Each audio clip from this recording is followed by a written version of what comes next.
My video for August 24th, 2019 is video number 3182. No, I'm sorry, that's an 87, not an 82. I said that's not right. Anyway, the title is Quotes by Thinkers Past and Present. British philosopher, logician, historian, writer, social critic, political activist, and Nobel laureate Bertrand Russell said, quote, "The state is primarily an organization for killing foreigners. That's its main purpose. There are, of course, other things they do. They do a certain amount of educating. They try very hard to make young people think it's a grand thing to kill foreigners." End quote.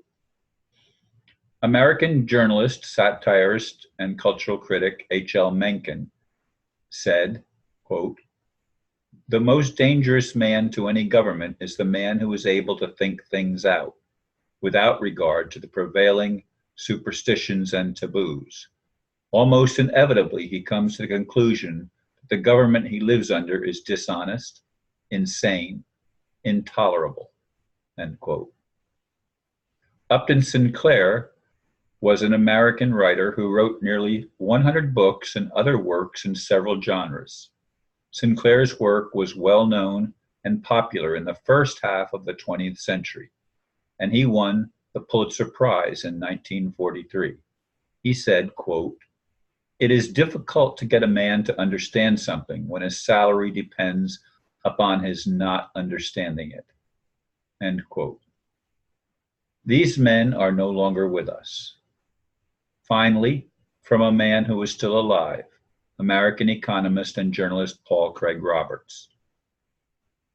He said, "People in the West," this is a quote, "people in the West need to understand that if the news they receive bears on the interests of the U.S. military and security complex," I almost said military industrial complex because that's a more familiar phrase to me, back to the quote, "the news is scripted by the CIA.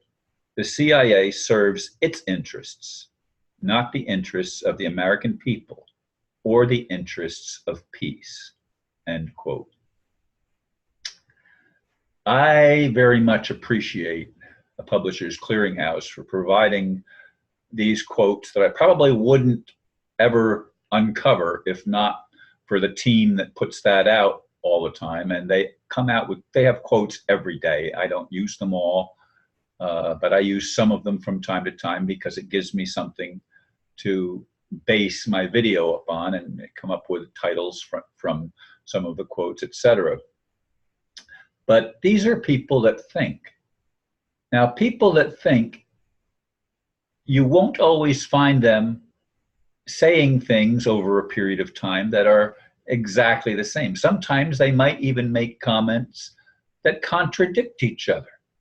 Why? Well, there's a good reason for that. Because thinkers don't stay inside of boxes. They're constantly exploring other possibilities, other ways and angles of looking at things, because they want to get at least as much of an idea as possible of what we might call the bigger picture, or what is reality. Reality is not based merely on something that somebody else told us. Ultimately, each of us, our reality is based on our own experience. Like it or not, every one of us has different experiences. Even identical twins can have very different experiences unless they're joined, their bodies are joined somehow, in which case they would ultimately have the same experience. But except for that rare situation, even identical twins who have individual lives are going to have separate experiences that differ from one another. And it's important for us to realize that everybody's perspective is based not on what we learn, although that has an effect. It's really what we experience. What do we read? What do we choose to watch as far as television and movies?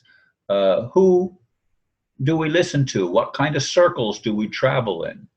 A growing person to me is, as my friend, late friend, Dr. Bruce L. Morgan said, a thinking person or a successful person is known by the successive choir of their friends. In other words, not only do their perspectives change over time, even their circle of friends changes, because people come and go and people get new experiences that make them rethink positions they held before. As I've said in other videos recently and further back, I have friends that were very much involved in church groups that I was involved in. And because of things that happened in their personal life, they became agnostic or atheist, and no longer believed in anything because they started seeing some of the problems that are associated with the world that we live in. And he said the military complex, security complex, he called it. It's the military industrial religious complex. Religion is, as someone else said, and I'm not sure which person said that, but I've said it many times myself, quoting it, it's the opium of the people. It's a way to dull our senses so that we can handle all the issues that we face in our real life, our actual experiential life. And we go through phases. I mean, everybody does. I have interacted with people who were what I would consider addicted to drugs of various types, medical drugs, prescription drugs, and drugs that are considered illegal or unlawful, even if they're natural substances. Elvis, for example, I've watched a bunch of videos. Yesterday it was it was my, oh God, The Seekers. And today I've been listening to a little bit of stuff about Elvis. And, Elvis only took prescription drugs. He was even against marijuana, which I have people that I've rubbed elbows with over the years that are very much pro marijuana and say it's a mind expanding drug. I mean, I did hold a joint one time, but I've never been a smoker of tobacco, let alone pot.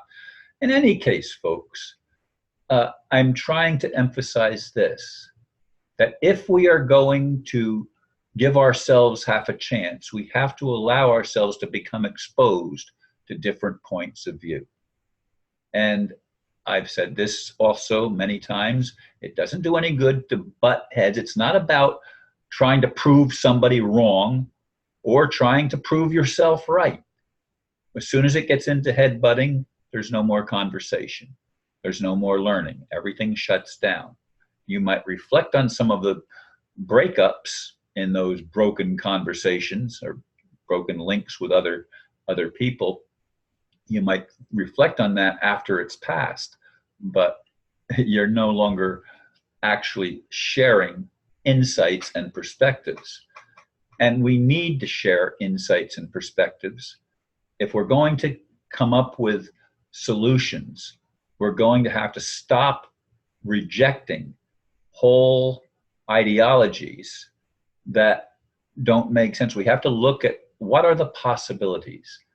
And I'd like to think that we're entering into an era of possibility where we're beginning to recognize, or at least many people are beginning to see, that so much of what we've been told has an agenda. And it's not based on truth.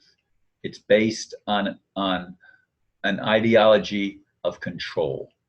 And we have to bust that control grid somehow, some way, because it's obvious to me, and I think to a lot more people more often, that are waking up and seeing that those that have been our so-called leaders do not have the best interests of humanity at heart. Please think about that. And thank you for listening. Namaste.